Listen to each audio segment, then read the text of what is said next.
Ako kasi, honestly, ayokong nagkukwento ng story ako kasi nare-remind ako sa mga unspeakable things na ginawa ko before. Pero siguro ikakwento ko na lang yung siguro journey ko bago ako pumasok sa SP19.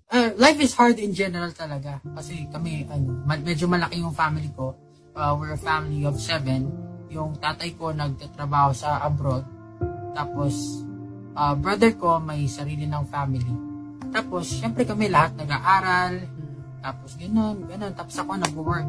Tapos before, syempre, meron talaga sa heart ko, in my heart, before pa ako pumasok ng college, gusto ko na talaga music yung kunin. Pero, we don't have the resources to get that kind of, yung education. Swerte nga ako kasi yung tuition ko nasa 600 lang, 700, 500. Kasi sa State University ako pumasok. Pero ayun, thankfully nakapagtapos ako and then nagtrabaho ako immediately. Tapos yung in my heart, nandun kasi yung parang unfinished business na parang never mo matatakasan hanggat hindi mo sinusubukan or hindi mo pinapursue, hindi mo tinatry na abutin. Tapos nagtatrabaho ako for a year and then yun nga, nakita ko yung show BT na nag-hire sila ng professional performers. Sabi ko kay mama, mama, gusto ko tong subukan. Sige, tapos sabi, sige, subukan mo. Tapos tumating yung point, since flexible naman yung schedule ko sa work, yung training kasi namin noon 2 p.m. So, kailangan makatapos ako ng 8 hours ng work. So, pumapasok ako ng 3 a.m. 3 a.m. sa work ko para makaalis ako ng after lunch and then diretso training. Tapos, matatapos yung training namin ng mga 10, 11, ganyan. Tapos, makaka-uwi ako ng mga 12 p.m. Tapos, ganun kinabukasan, 3 a.m. ulit, papasok ako. Oh my God. So, dumating yung point na parang hinang-hina ka na, as in, yung parang nakalutang ka, parang hindi mo na alam yung gagawin, parang hindi mo ma-feel yung dugo mo sa katawan. Sabi ko kay mama, mama, hindi ko na talaga kaya, gusto kong i-pursue itong dream ko. Gusto kong subukan kung hanggang saan yung maaabot ko. Gusto kong i-test yung sarili ko.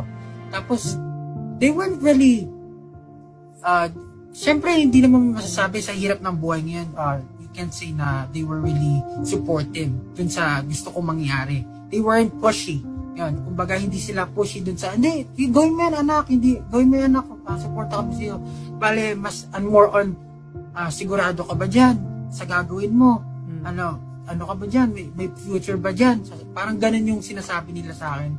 Well, I understand kasi nga, mahirap talaga ang buhay, pero sinugal ko pa rin. And dun sa trainee talaga, ang tagal namin nag-trainee, alam niya nila Josh, ni Nestel. Sobrang tagal. Tapos there were lots of times na talagang sumuko kami.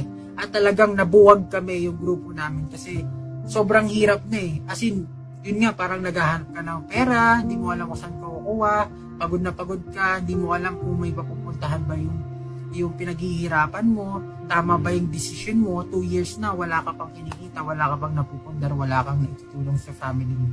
So, sobrang na-depress ako, kinwestiyon ko yung sarili ko. Talagang kinlose ko yung mundo ko sa lahat ng tao. Si Josh, lagi akong sinachat na, uy, kaya natin to, ganyan-ganyan. Pero hindi ko siya nire-replyan. Pero dumating din yung point na, ayun, parang nag-reply nga ako sa kanya na sabi ko, sige, babalik ako, parang ganyan-ganyan. Pero before that, parang sobrang depressed talaga ako, hindi ako makakain.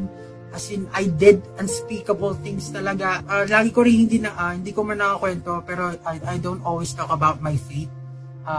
And I respect people na hindi rin naniniwala kay Lord, kay God.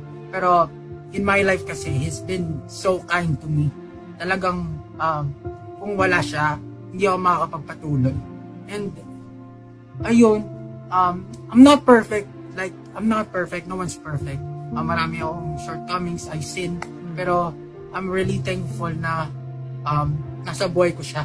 Kasi, hindi talaga ako makakapagpatuloy kung wala siya. Tapos, sabi ko sa ma'am ko, ma'am, na lang, mag-meet na lang kaya ako ng cow sa New Zealand, ganun gagawin ko. Parang ganun mga bagay, tapos, na-realize ko, hindi ko talaga kaya pakawalan yung dream ko, bumalik ako. Siguro, mga 3 years pa, 4 years bago makilala talaga yung grupo namin ng todo. And, dun ko nasabi na, I'm blessed talaga na kasama ko tong mga tao na to, hindi ako sumuko. tapos naabot na namin paunti-unti yung pangarap namin. Ayun, sana lang talaga magtuloy-tuloy pa. And sana, kasi hindi alam ng mga tao yung hirap na pinagdaanan namin.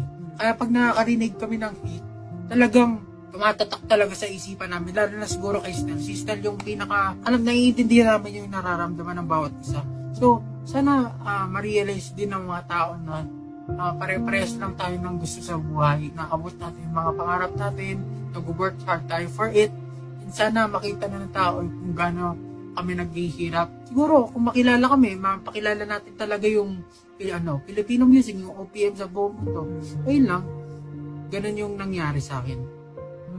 Grabe. Wow. Naiyak na ako. Ako din. Mad respect. Mad